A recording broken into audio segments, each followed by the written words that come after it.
Assalamualaikum warahmatullahi wabarakatuh. Apa kabar pemirsa semuanya? Jumpa lagi dengan saya dalam channel Zaim Saidi. Dalam video kali ini kita akan saksikan perbincangan saya seputar masih tentang sihir uang kertas. Sebelumnya tolong di subscribe, di like, dan di share. Terima kasih. Amir Zaim ya. Gimana kabarnya? Baik. Saya ingin tahu dulu sekarang aktivitasnya apa saja, kesibukan yang sekarang belakangan ini lagi dilakukan ini? Apa safari juga ke kota-kota yang lain atau gimana? Ya, kegiatan saya terutama itulah menyadarkan masyarakat dari hidup panjang pengaruh sihir ini ya kan. Supaya masyarakat ini siuman bahwa kita ini hidup di bawah ilusi yang membuat kita kehilangan fitrah dalam kehidupan. Jadi kita tidak menyadari bahwa sebetulnya kalau kita mau pakai metafor, masyarakat modern itu tidak lebih dari zombie. Jadi ya zombie lah main hidup ya. Jadi kita hidup tidak lagi spontan mengikuti fitrah kita sebagai makhluk yang oleh Allah SWT diberi posisi yang khusus. Kita dikendalikan oleh satu sistem dan oleh satu mesin yang sudah memang sihir.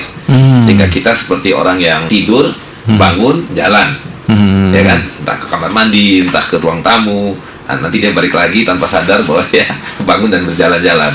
Dan mengatasi sihir ini melalui knowledge ya? Iya tentu. Harus tahu nih kenapa ini bisa terjadi seperti itu ya. Dan sebetulnya ya sihir itu kan juga sudah sejak zaman Nabi Musa, ya kan. Dan kita harus belajar dari Nabi Musa. Bagaimana Nabi Musa membebaskan umatnya dari pengaruh sihir Fir'aun. Dan resepnya ya seperti yang diperintahkan oleh Allah SWT, yaitu hadirkanlah yang hak. Diperintahkan untuk melemparkan tongkat kayunya.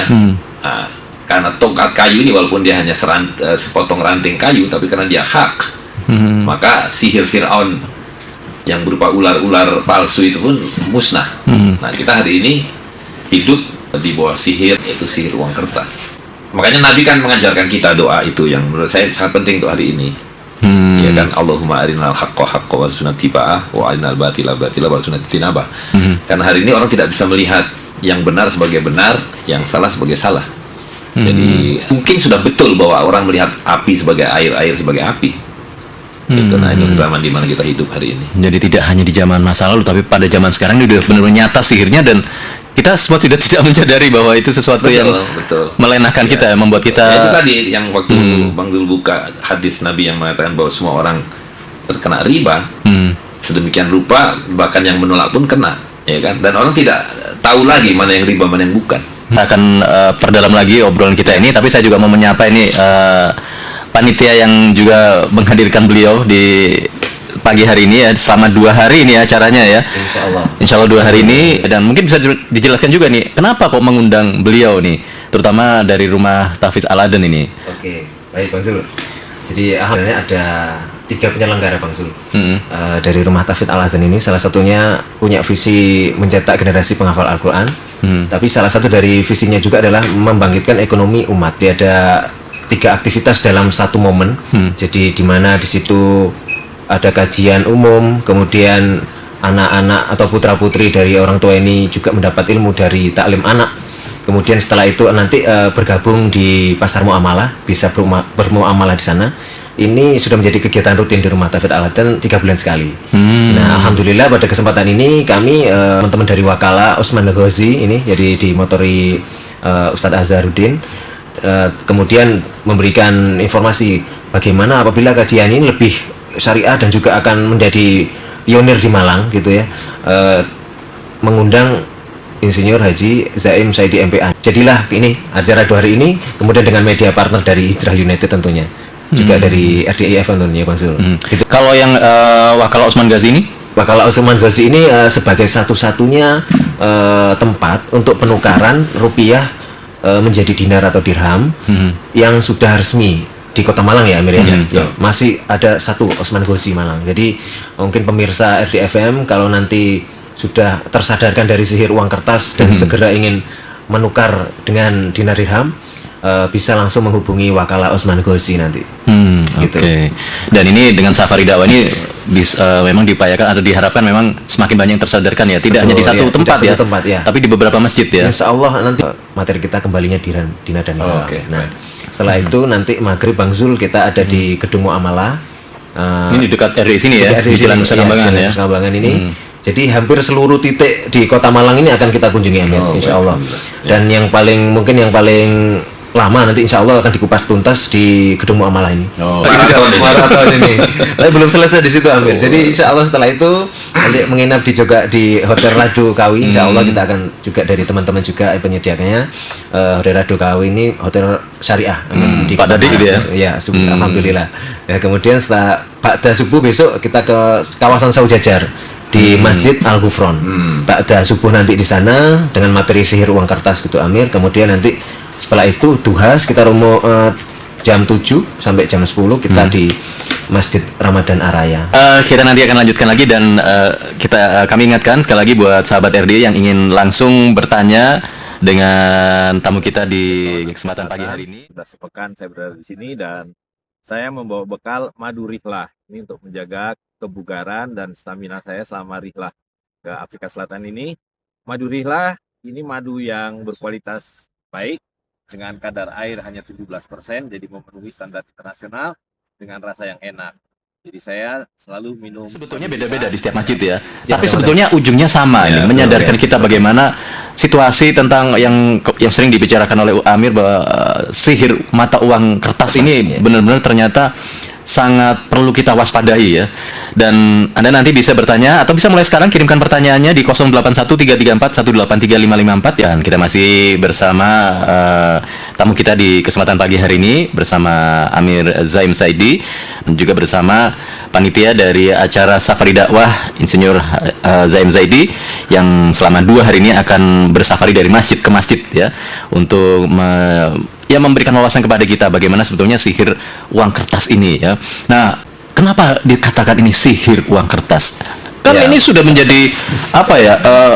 Sudah sejak kita lahir semua ya sudah ada uang kertasnya.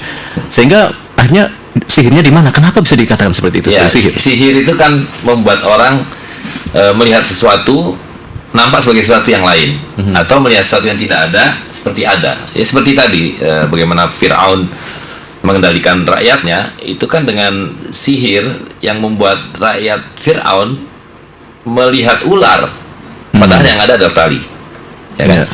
Nah uang kertas tuh kertas yang ya cari kertas ya memang kertas ya. Tapi orang melihatnya sebagai bukan kertas, yang dilihatnya di situ ada berlian, ada emas, ada mobil, ada motor ya kan? Seluruh harta kekayaan nampak pada cari kertas itu, yang tentu saja itu tidak betul gitu. Kalau dicelup di kopi atau di teh atau di air habis dia gitu. Sedangkan yang namanya harta itu sesuatu yang nyata, yang real. Disitulah kita disihir dan atas dasar sihir itu seluruh kekayaan kita dengan sangat mudah berpindah tangan, hanya ditukarkan dengan cari kertas. Sekarang bahkan tidak perlu kertas lagi. Sekarang cukup dengan pulsa digital dan elektrik. Itu lebih goib lagi. Kalau kertas masih tidak goib, ada barangnya. Ya kan sekarang cuma nama. Apakah namanya dolar, apakah yen, apakah rupiah, tapi itu sekedar nama. Wujudnya pun tidak ada. Gitu. Nah, sudah barang tentu implikasinya menjadi sangat luas, baik secara hukum maupun secara sosial ya terhadap kehidupan. Jadi karena ini yang menjadi sihir adalah apa yang kita kenal sebagai uang, dan uang ini adalah ibarat kita hidup ini darah yang mengalir kan, yang membuat kehidupan ini berlangsung. Tanpa apa yang disebut sebagai uang, kehidupan ini tidak berlangsung. Nah, itulah hebatnya para penyihir ini, mereka memberikan sihir yang memang menjadi jalan hidup itu sendiri. Jadi hari ini orang bangun jam 5 pagi ya kan, buru-buru, sarapan pun mungkin kalau perlu di atas mobil ya kan, atau lari ke stasiun mengejar kereta mencari sesuatu yang tidak ada. Sihir ini menjadi jiwa kehidupan zaman ini. Kalau kita lihat kan mata uang kertas misalnya tertulis 10.000. Kemudian mata uang kertas dari negara lain misalnya sama 10.000.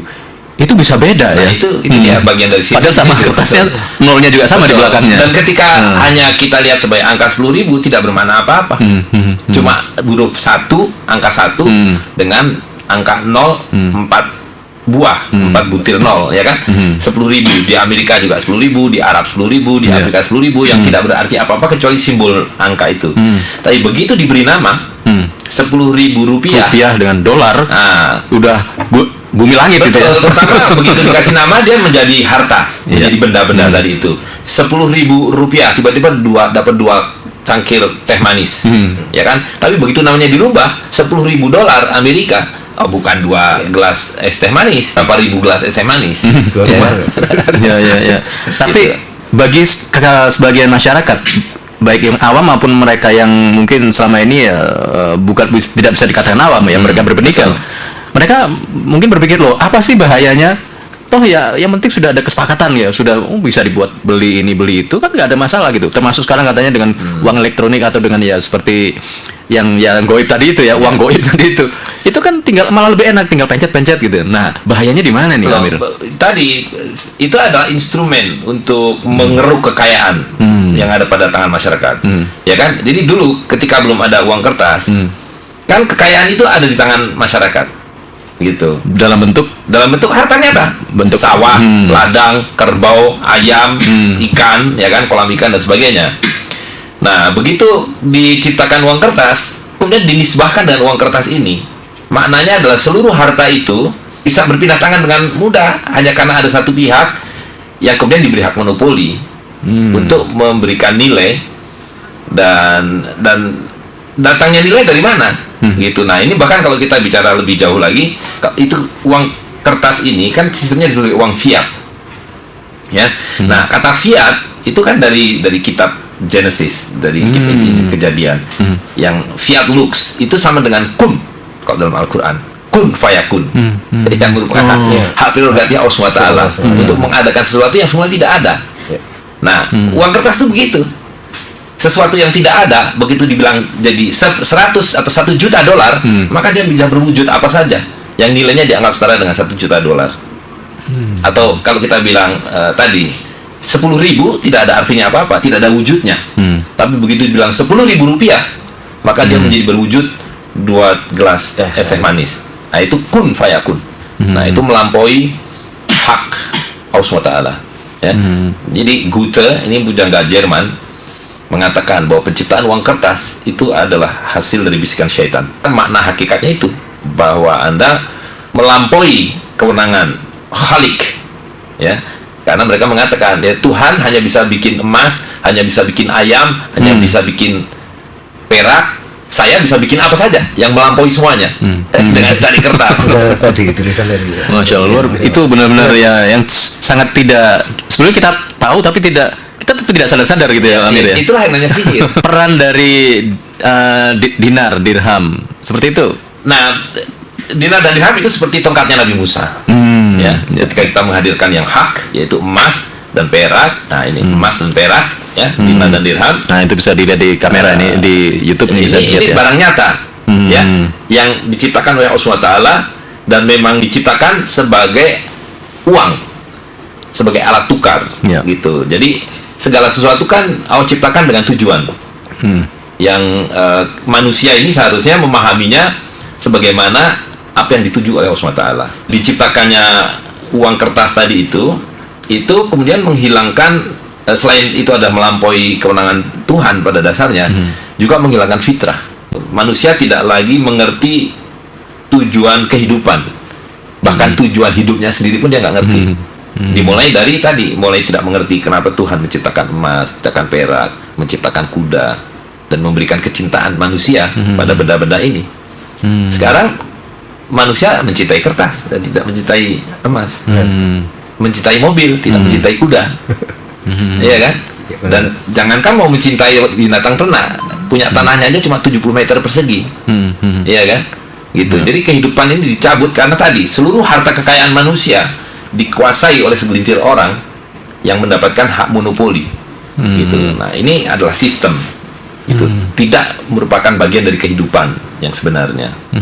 Kalau mungkin yang barangkali bagi masyarakat juga membayangkannya, mereka membandingkan misalnya yang sering kita pahami misalnya harga kambing misalnya nih ya, Amir ya. Harga kambing sekian tahun yang lalu atau sekian puluh atau sekian ratus tahun yang lalu sebetulnya sampai hari ini pun sama ya. Tidak ada yang berubah. Kalau sekarang berubah naik terus gitu ya. Karena sebenarnya gini, kita akan mengukur nilai itu atau harga yang kita sebut harga itu harusnya dengan ukuran seperti bagaimana kita mengukur panjang dengan meteran. Ya, kalau kita mengukur panjang dengan meteran bahwa 1 meter itu adalah 100 cm, kemanapun kita pergi dan apapun yang kita ukur akan ketemu bahwa 1 meter adalah 100 cm. Mau ke Cina, mau ke Jepang, mau ke Amerika, ya kan? Nah, begitu juga nilai. Nilai harus diukur dengan takaran yang fix, yang tetap. Dan Allah SWT sudah berikan itu, yaitu emas dan perak. Gitu. Dan itu dari sejak zaman anaknya Nabi Adam. Gitu. Kalau Nabi Adam kan masih sendirian, ya kan? Tapi anaknya Nabi Adam adalah orang yang pertama kali menggunakan emas dan perak, yang mencetaknya menjadi koin sebagai alat penakar harga. Nah, itu sebabnya Imam Ghazali mengatakan emas dan perak ini adalah hakim yang adil, karena dia tidak berubah. Jadi kalau kita lihat seekor ayam dari zaman pertama kali diciptakan di zaman Nabi Adam sampai hari ini, sampai kiamat nggak berubah kan? Begitu juga kambing tidak berubah, begitu juga ikan, begitu juga emas dan perak. Jadi yang disebut nilai itu tidak ada berubah, dan itu dibuktikan kalau kita melihat tadi contohnya harga kambing dari zaman Romawi sampai zaman Rasul sampai hari ini SAW nggak berubah. 1 kambing bisa kita beli dengan 1 dinar, 1 ayam dapat kita beli dengan 1 dirham. Yang jadi pertanyaan mungkin bagi sebagian masyarakat juga adalah apakah memang sudah ada itu koin atau alat tukar, kita sebutnya alat tukar atau alat takar ya? Ya, alat takar dan alat tukar.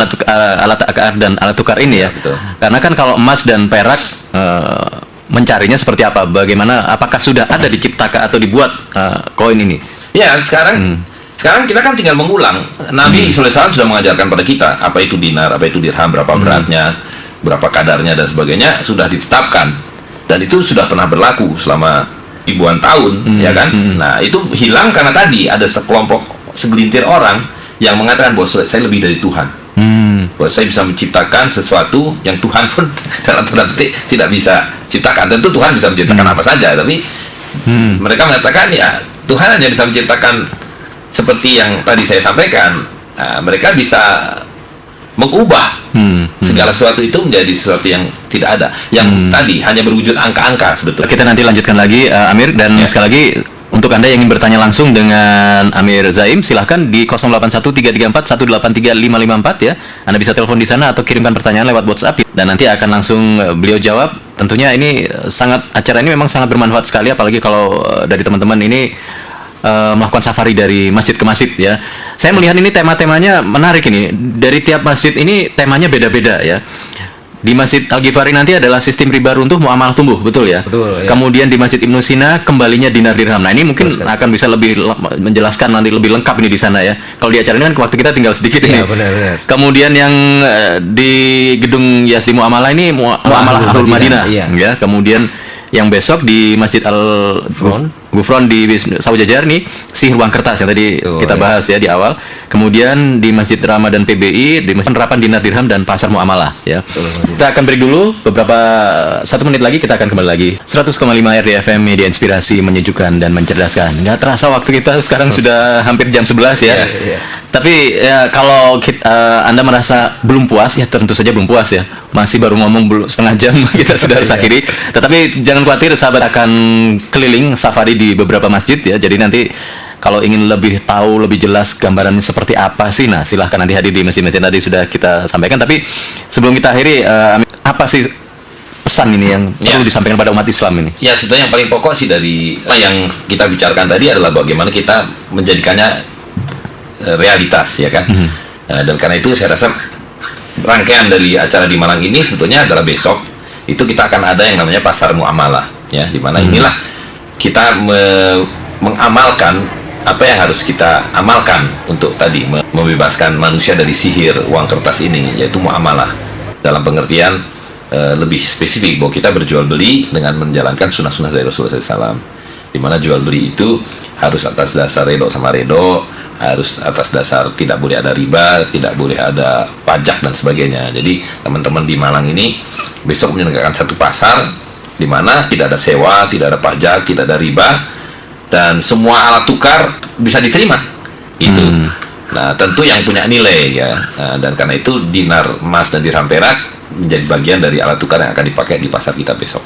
Untuk yang ingin tahu lebih lengkapnya, nanti bisa di masjid-masjid yang sudah tadi disampaikan. Di masjid apa saja tadi, Mas Indra? Ya, habis ini kita meluncur ke Masjid Al-Ghifari di Soekarno-Hatta, Bang Zul.